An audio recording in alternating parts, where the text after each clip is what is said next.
All right, sweetie. And so, if you don't mind, tell me a little bit about your headaches and migraines, which is what brought you in the first place. How long that's happened, how intense they get, how long they usually last, how that's affected your life. Okay. When I first started getting migraines, I was getting them about every 2 weeks or so, and sometimes only 10 days apart. But I would feel them building for like a week or a day, and then they would peak for a day, and then I'd like be in recovery, super tired mode for a day. Mm-hmm. So 3 full days. Yeah. Sometimes 4 days too, depending on if one stage took longer. Mm-hmm. And yeah, and now, since seeing Robbie and Travis, it's been 3.5 weeks, and my last one wasn't even, it didn't go into the full peak of a migraine. It was just stayed, like, I could feel it was there, but it never triggered a full migraine. So. And how long ago was that? That was probably a week ago. Okay. So it tried to come in, but we won. So just to recap, and you've been having those migraines, you said, since you were pregnant with your daughter. Yeah.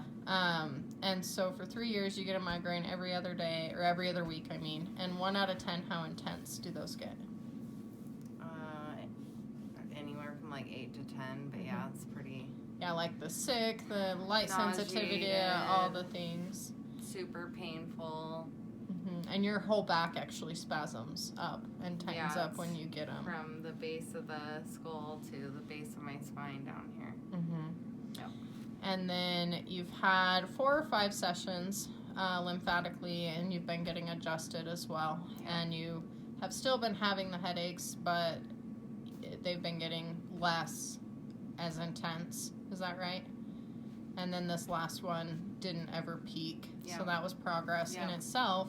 And then after your last massage, which was last week, you haven't had a headache at all the whole time. No. That's amazing. And I even got to play volleyball. Yeah, and because we had you take a break for, you said about 4 weeks. Yeah. Just because the neck and shoulder tension was such a component for your migraines that was activating them and not letting you get past it. So we recommended that you take a break from the volleyball, which sucks because that's like the fun thing in your life that you get to do.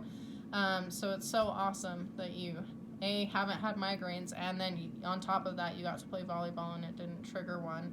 And then we just worked on you again, and sometimes getting massage or moving the lymph around can trigger a headache, and I was a little bit concerned that might happen. But you feel fine. It didn't happen at all, right? Yep. That's awesome. Well, thank you so much. That was great. Yeah.